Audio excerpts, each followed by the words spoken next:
ವೇದಿಕೆಯಲ್ಲಿ ಮಾಡಿದಂತಹ ಭಾಷಣ, ತಮ್ಮ ವಿರುದ್ಧವೇ ಇದೀಗ ಲಿಂಗಾಯತ ಒಕ್ಕೂಟದ ಮಠಾಧೀಶರು ಸಿಡಿದೆದ್ದಿದ್ದಾರೆ. ಪಶ್ಚಾತ್ತಾಪ ಇದೆಯಾ? ನನ್ನ ಮೊದಲ ಪ್ರಶ್ನೆಯೇ ಪಶ್ಚಾತ್ತಾಪ ಇದೆಯಾ ತಮಗೆ ತಾವಾಡಿದ ಮಾತುಗಳ ಬಗ್ಗೆ?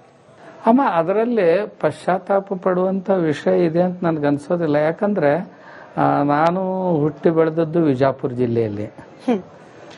ನಮ್ಮ ವಿಜಾಪುರ ಜಿಲ್ಲೆಯಲ್ಲಿ ಸಹಜವಾಗಿ ಮಾತಾಡ್ತಾ ನಾವು ಈ ಮಾತುಗಳನ್ನು ಮಾತಾಡ್ತಿರ್ತೀವಿ. ನಾವು ಯಾವಾಗ್ಲೂ ಸಹಜವಾಗಿ ಮಾತಾಡ್ತಿರ್ತೀವಿ ಈ ರೀತಿ.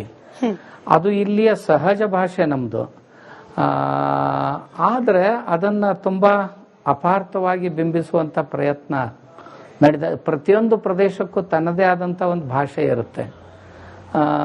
ನಮ್ಮ ಅವಿಭಾಜ್ಯ ವಿಜಾಪುರ ಜಿಲ್ಲೆಯಲ್ಲಿ ಪ್ರತಿಯೊಬ್ಬರು ಸಹಜವಾಗಿ ಮಾತಾಡ್ತಾ ಇರುವಂತ ಭಾಷೆ ಅದು. ಅದನ್ನೇ ತುಂಬಾ ವಿಪರೀತವಾಗಿ ಅಥವಾ ಏನೋ ಅದನ್ನ ಬಹುದೊಡ್ಡ ಅಪರಾಧ ಅನ್ನುವ ರೀತಿಯಲ್ಲಿ ಬಿಂಬಿಸುವಂತ ಪ್ರಯತ್ನ ನಡೆದಿದೆ ಅಷ್ಟೇ ಅಂತ ನನಗನ್ಸುತ್ತೆ. ಇವತ್ತು ಲಿಂಗಾಯತ ಒಕ್ಕೂಟದ ಕೆಲ ಮಠಾಧಿಪತಿಗಳು, ಸ್ವಾಮೀಜಿಗಳು ಪತ್ರಿಕಾಗೋಷ್ಠಿಯನ್ನ ಕರೆದು ತಮ್ಮ ವಿರುದ್ಧವಾಗಿ ಒಂದಷ್ಟು ಆರೋಪಗಳನ್ನ ಮಾಡಿದ್ದಾರೆ. ಮೊದಲಾಗಿ ಆ ಕೆಲ ಆರೋಪಗಳಿಗೆ ತಮ್ಮಿಂದ ಸ್ಪಷ್ಟೀಕರಣ ಅಥವಾ ಉತ್ತರವನ್ನ ನಾನು ಬಯಸ್ತಾ ಇದ್ದೀನಿ. ಶಿವಾನಂದ ಮಹಾಸ್ವಾಮೀಜಿ ಅವರು ಹೇಳ್ತಾರೆ, ಸಿದ್ದೇಶ್ವರ ಶ್ರೀಗಳ ಶಿಷ್ಯರಾಗಿ ಈ ರೀತಿ ಅವ್ರು ಮಾತನಾಡಿದ್ದು ತಪ್ಪು. ಹೆಣ್ಣು ಮಕ್ಕಳ ಬಗ್ಗೆ ಈ ರೀತಿಯಾಗಿ ಮಾತನಾಡೋದು, ಅದನ್ನ ಸಹಿಸೋದು ಸಾಧ್ಯ ಇಲ್ಲ ಅಂತ ಹೇಳ್ತಾರೆ. ಕೆಲವು ಜನರು ಮೊಸರಿನಲ್ಲೂ ಕಲ್ಲು ಹುಡುಕ್ತಾ ಇರ್ತಾರೆ. ಅಂತ ಪ್ರಜಾತಿಯ ಜನರಿಗೆ ಏನು ಮಾಡ್ಲಿಕ್ಕೆ ಆಗೋದಿಲ್ಲ. ಇದಕ್ಕಿಂತ ಹೆಚ್ಚಿಗೆ ಏನು ಹೇಳೋದು?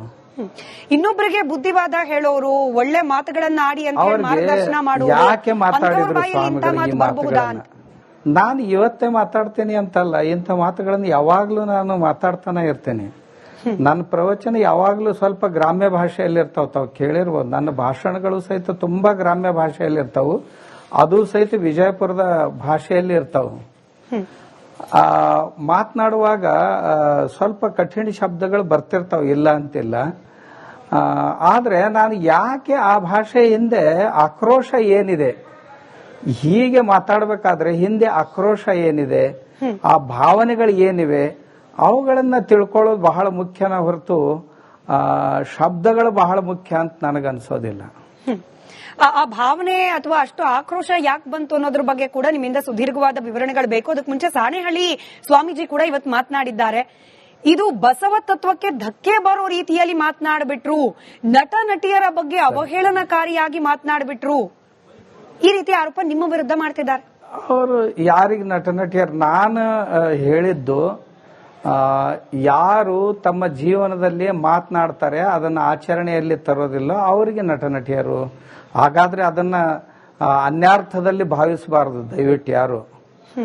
ನಾನು ಇವರಿಗೆ ಪಾತ್ರಧಾರಿಗಳು ಅಂತ ಯಾಕೆ ಕರೆಯೋದು ಅಂದ್ರೆ, ಯಾವುದನ್ನ ತಮ್ಮ ಜೀವನದಲ್ಲಿ ಅಳವಡಿಸಿಕೊಳ್ಳದೆ ಕೇವಲ ಜನರಿಗೆ ಉಪದೇಶ ಮಾಡ್ತಾ ತಿರುಗ್ತಾರೋ ಅವ್ರಿಗೆ ಆ ಉದ್ದೇಶದಿಂದ ಹೇಳಿದ್ದಷ್ಟೇ. ಬಸವಣ್ಣನವರ ತತ್ವಗಳನ್ನ ತುಂಬಾ ಚೆನ್ನಾಗಿ ಮಾತಾಡ್ತಾರೆ. ಏನ್ ಬಾಯಿ ತೆಗೆದ್ರೆ ಸಾಕು 12ನೇ ಶತಮಾನಕ್ಕೆ ಹೋಗ್ಬಿಡ್ತಾರೆ. ಬಾಯಿ ತೆಗೆದ್ರೆ ಸಾಕು ಪ್ರತಿಯೊಂದು ಮಾತಿಗೂ ಯಾವ್ದಾದ್ರು ವಚನ ಹಿಡ್ಕೊಂಡು 12ನೇ ಶತಮಾನಕ್ಕೆ ಹೋಗ್ತಾರೆ.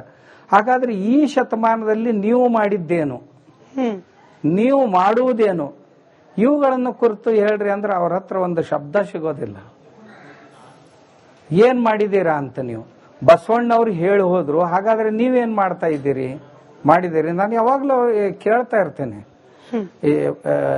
ಆದ್ರಿಂದಲೇ ನಾ ಅವ್ರಿಗೆ ಹೇಳ್ತಿರ್ತೇನೆ, ನೀವು ಬಸವಾಭಿಮಾನಿಗಳಲ್ಲ, ನೀವು ಬಸವದ್ರೋಹಿಗಳು ಒಂದು ಅರ್ಥದಲ್ಲಿ. ಬಸವಾಭಿಮಾನಿಗಳು ಯಾರು ಅಂದ್ರೆ ಬಸವಣ್ಣವರು ಹೇಳಿದಂತ ತತ್ವಗಳನ್ನ ಅರಿತುಕೊಂಡು ತಮ್ಮ ಜೀವನದಲ್ಲಿ ಆಚರಿಸುವಂತವರು. ಹಾಗಾದ್ರೆ ಯಾವ ತತ್ವಗಳನ್ನ ತಾವು ಜೀವನದಲ್ಲಿ ಆಚರಿಸ್ತಾ ಇದ್ದೀರಿ ಅಂತ ನಾನು ಕೇಳಿದೆ ಅವರಿಗೆ ಅಷ್ಟೇ. ಬಸವಲಿಂಗ ಪಟ್ಟದೇವರು ಸ್ವಾಮೀಜಿ ಅವರು ಹೇಳ್ತಾರೆ, ಸ್ವಾಮೀಜಿಗಳ ಪರಂಪರೆಗೇನೆ ಮಸಿ ಬಳಿದು ಬಿಟ್ರು, ಸ್ವಲ್ಪ ನಿಯಂತ್ರಣದಲ್ಲಿ ಇರೋದನ್ನ ಕಲಿಬೇಕು. ಇದು ಅವ್ರ ಮಾತುಗಳು, ಅವರ ಭಾಷೆ. ಪ್ರತಿಯೊಬ್ಬರಿಗೂ ತಮ್ಮದೇ ಆದಂತ ಒಂದು ಚಷ್ಮಾ ಇರುತ್ತೆ, ದೃಷ್ಟಿ ಇರುತ್ತೆ. ದೃಷ್ಟಿಯಂತೆ ಸೃಷ್ಟಿ. ಈ ಜಗತ್ತಿನಲ್ಲಿ ನೋಡುವಂತ ದೃಷ್ಟಿ ಹೇಗಿರುತ್ತೆ ಹಾಗೆ ನೋಡೋದು ಒಂದು ದೃಷ್ಟಿಕೋನ, ಹೇಗೆ ಬೇಕೋ ಹಾಗೆ ನೋಡೋದು ಇನ್ನೊಂದು ದೃಷ್ಟಿಕೋನ. ನಾಡಿನ ತುಂಬಾ ಜನರಿಗೆ ಸ್ವಾಮೀಜಿಯವರು ಮಾತಾಡಿದ್ದು ಅದರ ಹಿಂದಿನ ಭಾವ ಏನಿದೆ, ಆಕ್ರೋಶ ಏನಿದೆ ಅದನ್ನು ತಿಳ್ಕೋಬೇಕು. ಅದು ಒಳ್ಳೇದಕ್ಕಾಗಿ ಮಾತಾಡಿದ್ದಾರೆ. ಮನೆಯಲ್ಲಿ ಯಾರಾದರೂ ಸ್ವಲ್ಪ ನಾವು ಹೆಚ್ಚು ಕಡಿಮೆ ಮಾಡಿದ್ರೆ ಹಿರಿಯರು ನಮಗೆ ಬೈದು ಹೇಳ್ತಾರೆ. ನಾನೇನು ಅಷ್ಟ ಹಿರಿಯ ಅಂತ ಹೇಳ್ಕೊಳ್ಳೋದಿಲ್ಲ. ಆದಾಗ್ಯೂ ಸಹಿತ ಯಾವ ಭಾಷೆಯಲ್ಲಿ ಇವರು ಹಿಂದೂ ಧರ್ಮವನ್ನ ಟೀಕಿಸ್ತಾ ಇದ್ರು ಅಥವಾ ನಮ್ಮ ರೀತಿ ರಿವಾಜುಗಳನ್ನ ವೀರಶೈವ ಅಥವಾ ಲಿಂಗಾಯತ ಸಮಾಜದಲ್ಲಿ ನಡೆದುಕೊಂಡು ಬಂದಿರುವಂತ ರೀತಿ ರಿವಾಜುಗಳ ಖಂಡನೆಯನ್ನ ಮಾಡ್ತಾ ಇದ್ರು. ಅದನ್ನ ನೋಡಿ ಯಾವುದೇ ಮನುಷ್ಯನಿಗೆ ಸಿಟ್ಟು ಬರಬೇಕು. ಅಂಥ ರೀತಿಯಲ್ಲಿ ಮಾತನಾಡಿದಂತ ಅವರ ಉಪದೇಶಗಳು ತುಂಬಾ ಈ ಡಿಜಿಟಲ್ ಮೀಡಿಯಾದಲ್ಲಿ ಇವೆ, ಬೇಕಾದವ್ರು ಕೇಳಬಹುದು ಅವನ್ನ. ಆ ಭಾಷೆಯನ್ನು ಒಂದ್ ವೇಳೆ ನಮ್ಮ ಧರ್ಮ ಬಿಟ್ಟು ಬೇರೆ ಧರ್ಮದಲ್ಲಿ ಮಾತಾಡಿದ್ರೆ ಏನಾಗ್ತಿತ್ತೋ ನನಗೆ ಹೇಳಲಿಕ್ಕೆ ಆಗೋದಿಲ್ಲ. ಇಷ್ಟು ದಿನಗಳ ಕಾಲ ಇಲ್ಲದ್ದು ಈಗ ಒಂದ್ ರೀತಿಯಲ್ಲಿ ಯುದ್ಧದ ರೀತಿಯಲ್ಲಿ ವಾತಾವರಣ ನಿರ್ಮಾಣ ಆಗೋಯ್ತಾ? ನೀವು ಬೀಳೂರು ಗ್ರಾಮದಲ್ಲಿ ಏನ್ ಮಾತನಾಡಿದ್ರಿ, ಅದಾದ ನಂತರದಲ್ಲಿ ಲಿಂಗಾಯತ ಒಕ್ಕೂಟದ ಮಠಾಧಿಪತಿಗಳು ಸ್ವಾಮೀಜಿಗಳು ಒಂದ್ ಕಡೆ, ತಾವು ಮಾತ್ರ ಅವರ ವಿರುದ್ಧ ದಿಕ್ಕಿನಲ್ಲಿ ಅನ್ನೋ ರೀತಿಯಲ್ಲಿ ಆಗೋಯ್ತಾ ಪರಿಸ್ಥಿತಿ ಅಥವಾ ವಾತಾವರಣ? ತಮಗೆ ಹೇಳೋದು ಅಂದ್ರೆ, ಇದರಲ್ಲಿ ಈ ಲಿಂಗಾಯತ ಧರ್ಮ ಕಟ್ಲಿಕ್ಕೆ ಹೊರಟಂತವ್ರು ಅಥವಾ ಈ ಬಸವ ಸಂಸ್ಕೃತಿ ಅಭಿಯಾನ ಮಾಡ್ಲಿಕ್ಕೆ ಹೊಂಟವ್ರು ಏನಿದಾರ, ಅದರಲ್ಲಿ ಒಂದು 4-6 ಜನ ಇದಾರೆ ಅಷ್ಟೇ. ಉಳಿದವರೆಲ್ಲ ಅವ್ರಿಗೆ ಏನ್ ಕೊಡೋದು ಇಲ್ಲ ತಗೊಳ್ಳೋದು ಇಲ್ಲ. ಅದರಲ್ಲಿ ಬಟ್ಟೆ ಹಾಕಿಸ್ಕೊಂಡು ಬಂದಂತವ್ರು ಕೆಲವು ಜನ ಇದಾರೆ. ಅದರಲ್ಲಿ ಅಂದ್ರೆ ಸಂಖ್ಯೆ ಹೆಚ್ಚಾಗ್ಬೇಕು ಅಂತ ತಿಳ್ಕೊಂಡು ಆಶ್ರಮದಲ್ಲಿದ್ದಂತ ಸಾಧಕರಿಗೆ ಕಾವಿ ಬಟ್ಟೆ ಹಾಕೊಂಡು ಬಂದು ಬಟ್ಟೆ ಹಾಕೊಂಡ್ ಆಮೇಲೆ ಉಳಿದ ಸ್ವಾಮಿಗಳು ನನಗೆ ವೈಯಕ್ತಿಕವಾಗಿ ಕೆಲವು ಜನ ಫೋನ್ ಮಾಡಿ ಹೇಳ್ತಾ ಇದ್ದಾರೆ, ಸ್ವಾಮೀಜಿ ನಾವು ಇವ್ರ ಜೊತೆ ಬಂದಿದೀವಿ, ಆದ್ರೆ ನಮ್ಗ ಅನಿವಾರ್ಯವಾಗಿ ಅವ್ರ ಜೊತೆ ಹೋಗ್ಬೇಕಾಗತ್ತೆ, ಆದ್ರೆ ನಾವು ನಿಮ್ ಜೊತೆ ಇದ್ದೀವಿ ಅಂತ ನಮಗೂ ತುಂಬಾ ಜನ ಫೋನ್ ಮಾಡಿ ಹೇಳ್ತಾ ಇದ್ದಾರೆ. ಅದರಲ್ಲಿ ಬಟ್ ಅವ್ರ ಲೆಕ್ಕ ಕೊಡ್ತಿರೋದು 400ಕ್ಕೂ ಹೆಚ್ಚು ಮಠದ ಮಠಾಧಿಪತಿಗಳು ಸ್ವಾಮೀಜಿಗಳು ಈ ಬಸವ ತತ್ವ ಅಭಿಯಾನದ ಭಾಗವಾಗಿದ್ರು.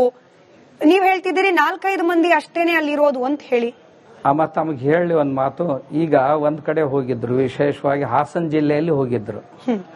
ಹಾಸನ ಜಿಲ್ಲೆಯಲ್ಲಿ ಸುಮಾರು ಒಂದು 35ರಿಂದ 40 ಜನ ಸ್ವಾಮಿಗಳಿದ್ರು. ಅವ್ರು ಮೊದಲೇ ಹೇಳಿದ್ರಿ ಅವ್ರಿಗೆ, ದಯವಿಟ್ಟು ತಾವು ಯಾವುದೇ ಭೇದಗಳನ್ನ ಇಲ್ಲಿ ಹುಟ್ಟಿಸಬಾರ್ದು, ಆ ರೀತಿಯ ನೀವು ಒಂದು ವೇಳೆ ಆಹ್ವಾನ ಮಾಡೋರಿದ್ರೆ ನಾವು ಇಲ್ಲಿ ನಿಮ್ ಜೊತೆ ಕೈ ಸೇರಿಸ್ತೀವಿ, ಇರದೇ ಇದ್ರೆ ಸೇರಿಸೋದಿಲ್ಲ ಅಂತ ಹೇಳಿದ್ರು, ಸ್ಪಷ್ಟವಾಗಿ ಹೇಳಿದ್ರು. ಇವರು ಹೇಳಿದ್ರು ಇಲ್ಲ ನಾವು ಯಾವುದೇ ವಿವಾದಗಳ ಆಗದಂತೆ ನೋಡ್ಕೊಳ್ತೀವಿ ಅಂತ. ಆಮೇಲೆ ಮೊಟ್ಟ ಮೊದಲನೇದಾಗಿ ಮಾತಾಡಿ ವಿವಾದ ಸೃಷ್ಟಿಸಿ ನನಗೆ ಬೇರೆ ಕಡೆ ಹೋಗ್ಬೇಕಾಗಿದೆ ಅಂತ ಯಾವಾಗ ಒಬ್ಬರು ಸ್ವಾಮಿಗಳು ಎದ್ದು ಹೊರಟ್ರು, ಆವಾಗ ತಕ್ಷಣ ಸಕಲೇಶ್ಪುರದ ಜನರು ಅದನ್ನ ಪ್ರತಿಭಟಿಸಿ, ನೀವು ನಮ್ಮಲ್ಲಿ ಒಡಕನ್ನು ಹುಟ್ಟಿಸುವಂತ ಯಾವ ಕೆಲಸವನ್ನು ಮಾಡಬಾರ್ದು, ನಾವು ಅದರ ಸಲುವಾಗಿ ಇಲ್ಲಿ ಬಂದಿಲ್ಲ ಅಂತ ತಕ್ಷಣ ಜನ ಎದ್ದು ಹೋಗಿಬಿಟ್ರು. ಆದ್ರೆ ಇದು ಎಲ್ಲಿ ಹೊರಗೆ ಬರಲಿಲ್ಲ. ಇನ್ನು ಕೆಲವು ಕಡೆ ಹೋದ್ರು ಮೇಲ್ಗಡೆ ಸ್ವಾಮಿಗಳೇ ಹೆಚ್ಚಿದ್ರು, ಕೆಳಗಡೆ ಇವ್ರಿಗಿಂತಲೂ ಕಡಿಮೆ ಜನ ಹೊರಗಡೆ ಎದುರುಗಡೆ ಕೂತಿದ್ರು. ಆದ್ರೆ ಇವರು ತಾವೇ ತಮ್ಮ ಬೆನ್ನು ಚಪ್ಪರಿಸ್ತಾ ತಿರುಗಾಡ್ತಾ ಇದ್ದಾರೆ. ಯಾವ ಸಮಾಜನೂ ಮಾಡಿದ್ದೀವಿ, ಆಮೇಲೆ ಸಮಾಜದಿಂದ ನಮಗೆ ಬೆಂಬಲ ಸಿಕ್ಕಿದೆ, ಎಲ್ಲಾ ಕಡೆ ನಾವು ಕೇವಲ ಬಸವ ತತ್ವವನ್ನ ಸಾರ್ಲಿಕ್ಕೆ ಹೊರಟ್ವಿ, ಇಲ್ಲಿ ಪ್ರತ್ಯೇಕ ಧರ್ಮದ ವಿಚಾರ ಆಗ್ಲಿ ಅಥವಾ ಮತ್ತೊಂದು ರಾಜಕೀಯ ವಿಚಾರ ಆಗಿ ಇರ್ಲಿಲ್ಲ, ಕೇವಲ ಬಸವ ತತ್ವವನ್ನ ಸಾರುವ ಸಲುವಾಗಿ ಅಭಿಯಾನವನ್ನ ನಡೆಸಿದ್ದು ಹೀಗೂ ಹೇಳ್ತಿದ್ದಾರೆ. ಅವರ ಎಲ್ಲ ಪ್ರವಚನಗಳನ್ನು ಕೇಳ್ರಿ, ಈ ಪೂರ್ವದಲ್ಲಿ ಮಾತನಾಡಿದಂತವುಗಳನ್ನು ಕೇಳ್ರಿ, ಇದರಲ್ಲಿದ್ದಂತವುಗಳನ್ನು ಕೇಳ್ರಿ. ಕೇಳಿದ ನಂತರ ನಾನಲ್ಲ, ಯಾವುದೇ ಒಬ್ಬ ಸಾಮಾನ್ಯ ಮನುಷ್ಯನಿಗೆ, ನನಗೆ ತುಂಬಾ ಜನ ಭೇಟಿ ಆಗ್ತಾ ಇದ್ದಾರೆ, ಸಾವಿರಾರು ಜನ. ಅವ್ರೇನ್ ಹೇಳ್ತಾ ಇದ್ದಾರೆ, ಸ್ವಾಮೀಜಿ ಇವರು ಈ ಮಾತುಗಳನ್ನು ಕೇಳಿ ಕೇಳಿ ಕೇಳಿ ಕೇಳಿ ನಮಗೆ ಹೇಸಿಕೆ ಆಗಿತ್ತು, ಯಾರಾದ್ರೂ ಒಬ್ರು ಇವರನ್ನ ನಿಯಂತ್ರಿಸುವವರು ಯಾವಾಗ ಬರ್ತಾರೆ ಅಂತ ನಾವು ದಾರಿ ಕಾಯ್ತಾ ಇದ್ದೀವಿ. ಇವ್ರಿಗೆ ಯಾರಾದ್ರೂ ಇವರನ್ನ ಕೇಳುವಂತವ್ರು ಯಾರಾದ್ರೂ ಬರ್ಬೇಕು ಅಂತ ದಾರಿ ಕಾಯ್ತಾ ಇದ್ದೀವಿ. ತಾವು ಬಂದಿದ್ ನಮಗೆ ಬಹಳ ಸಂತೋಷ ಆಯ್ತು ಅಂತ ತುಂಬಾ ಜನ ಹೇಳ್ತಾ ಇರ್ತಾರೆ. ಅವರು ತಮ್ಮಷ್ಟಕ್ಕೆ ತಾವೇ ಏನೇನೋ ಹೇಳ್ಕೊಳ್ತಾ ಇದ್ದಾರೆ. ನಾನು ಯಾವುದೇ ಕಾರ್ಯಕ್ರಮದಲ್ಲಿ ಇನ್ನೊಂದು ವಿಶೇಷವಾಗಿ ಕೇಳೋದೇನಂದ್ರೆ, ಕಾರ್ಯಕ್ರಮಕ್ಕೆ ಬಂದವರೆಷ್ಟು ತಂದವರೆಷ್ಟು, ಆಮೇಲೆ ಇದ್ರ ಎಲ್ಲ ಖರ್ಚು ವೆಚ್ಚಗಳನ್ನ ಯಾರು ನಿರ್ವಹಿಸಿದ್ರು, ಅದರ ಖರ್ಚು ವೆಚ್ಚಗಳು ಯಾರ ಹತ್ರ ಇವೆ, ಯಾವ ಜಿಲ್ಲೆಯಲ್ಲಿ ಯಾರ್ಯಾರು ಖರ್ಚು ಮಾಡಿದ್ರು, ಇದನ್ನ ಅವ್ರು ಕೊಡು ಅಂದ ಕೂಡಲೇ ನಾನೀಗ ಹೇಳಿದ್ದೀನಲ್ಲ, ಇನ್ನು ಇವತ್ತು ರಾತ್ರಿನ ಕೂತ್ಕೊಂಡು ಇನ್ನು ಸ್ಟಾರ್ಟ್ ಮಾಡ್ತಾರೆ, ಕೊಟ್ಟಿ ಲೆಕ್ಕಪತ್ರ ಬರ್ಲಿಕ್ಕೆ ಪ್ರಾರಂಭ ಮಾಡ್ತಾರೆ. ಹಾಗಾದ್ರೆ ಇದರ ಪ್ರಾಯೋಜಕರು ಯಾರಿದ್ರು ಅದು ಹೊರಗೆ ಬರಬೇಕು. ಇದು ಯಾರ ಕೃಪಾ ಪೋಷಣೆಯಿಂದ ನಡೀತು ಅಭಿಯಾನ, ಈ ಜನರನ್ನ ತರ್ಲಿಕ್ಕೆ ಯಾರು ಹಣ ಕೊಟ್ರು, ಎಲ್ಲರದು ಪ್ರಸಾದ ಮಾಡ್ಲಿಕ್ಕೆ ಯಾರು ಖರ್ಚು ಮಾಡಿದ್ರು, ಮಂಟಪ ಹಾಕ್ಲಿಕ್ಕೆ ಯಾರು ಖರ್ಚು ಮಾಡಿದ್ರು, ಮೈಕ್ ಕೊಡ್ಲಿಕ್ಕೆ ಯಾರು